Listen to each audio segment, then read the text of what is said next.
As always, it's been a busy week for our investigative team. She is off today, but Kaylee Marentette will have an update next week to her recent story on the 90-year-old Toledoan who was scammed out of thousands of dollars. Let's go ahead and check in right now with lead investigator Brian Duggar. Brian, what do you have on your plate? Yeah, we actually have a couple of things, including a speeding ticket story, and we have lots of good data for this investigation. Now, the idea behind this came about because of viewers complaining to us about drivers speeding down their streets. So we pulled speeding citations in Toledo and discovered something interesting. Toledo City Council passed legislation back in 2020. You speed through a neighborhood, get a ticket, and fines are going to be doubled. Now, the trouble is that when we analyzed the data, there had been one ticket issued in 2.5 years under that section of the Toledo Municipal Code. Now, we took that data to the Toledo Police, and they've already made a change because of this investigation. I didn't recall that legislation being passed in 2020. It slipped my mind. I worked midnights at that time. I didn't recall it, so I wasn't using it.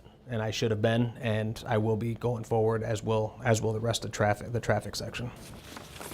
Now, money from these citations will actually pay for additional traffic enforcement devices, like those signs that register your speeds and start flashing. Now, people may not love a speeding ticket story, but I've been hearing horror stories from people about drivers just speeding through their neighborhoods. So it really is pretty important, I think. Yeah, it is a common complaint. Brian, I also hear there's a big development in a cold case you've been working on since the beginning of the year.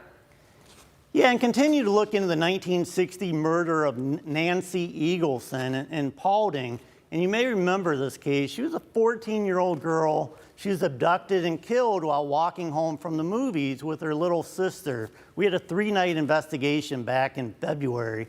And this case has really hung over the community for more than 60 years. And there have been more than 300 persons of interest investigated over the years, but we've actually discovered a possible suspect who was not previously investigated by law enforcement. Now, this was based off of tips that I received. Now, last week, a woman came forward to say she was actually sexually assaulted by this man when she was a young girl. Now, we're hoping to bring you her story and also the speeding story next week, hopefully. But for now, reporting in studio, this is Brian Duggar for WTOL 11.